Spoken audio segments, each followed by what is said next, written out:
Shalom sahabat Alkitab, marilah kita memulai hari ini dengan perenungan akan firman Tuhan. Bacaan Alkitab kita pada hari ini diambil dari Ayub pasalnya yang ke-34 ayat 29 sampai dengan 37. Kalau dia berdiam diri, siapa akan mempersalahkan dia? Kalau dia menyembunyikan wajahnya, siapa akan melihat dia?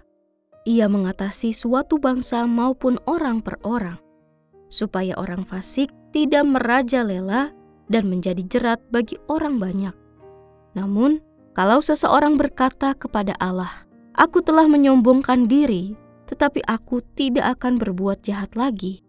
Apa yang tidak terlihat olehku, ajarkanlah kepadaku. Jika aku telah berbuat curang, aku tidak akan melakukannya lagi." Apakah Allah harus melakukan pembalasan seperti pendapatmu karena engkau menolak?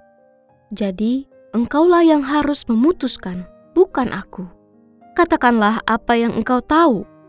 Orang yang berakal budi berkata kepadaku, begitu juga orang berhikmat yang mendengarkan aku.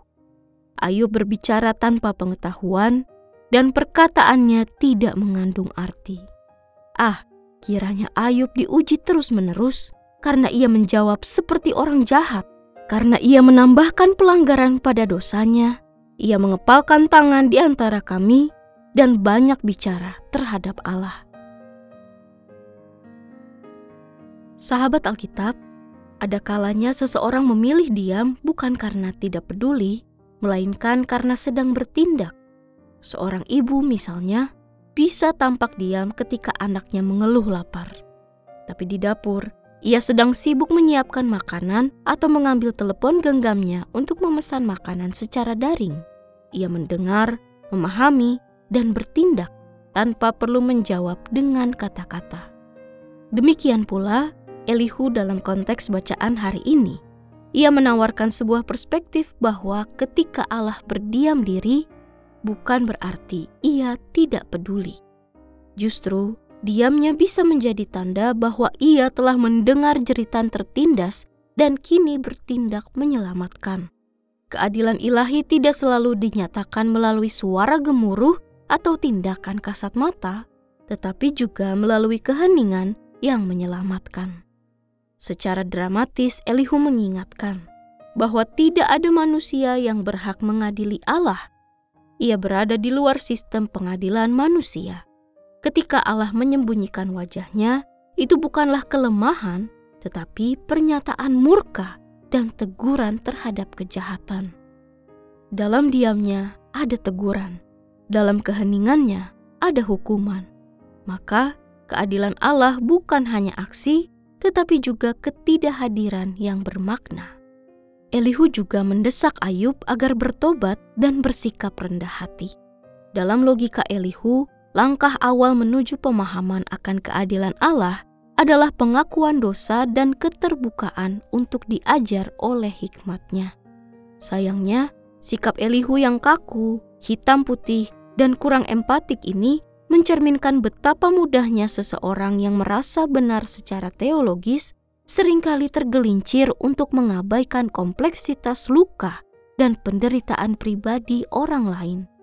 Dari sinilah kita belajar bahwa walaupun pemahaman teologi kita benar, pendekatan kita belum tentu bijaksana. Kebenaran tentang Allah yang adil tidak seharusnya menjadi alat untuk menghakimi mereka yang menderita, melainkan menjadi lentera yang menuntun kita kepada belas kasih. Sahabat Alkitab, marilah kita merenungkan kembali ketika Allah tampak diam. Apakah kita masih dapat percaya bahwa Ia bertindak?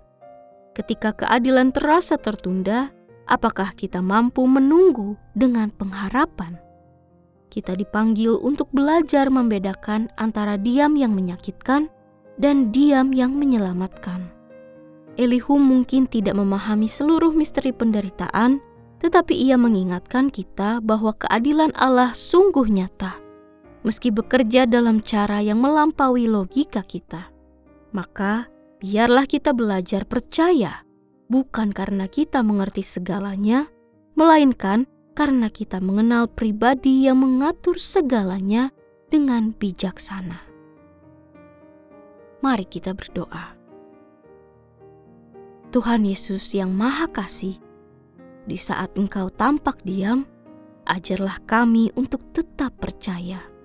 Di saat keadilan terasa tertunda, kuatkanlah kami untuk berharap, karena kami tidak selalu mengerti, tetapi kami mengenal Engkau, Allah yang bijaksana dan setia. Di dalam nama Tuhan Yesus, kami berdoa. Amin.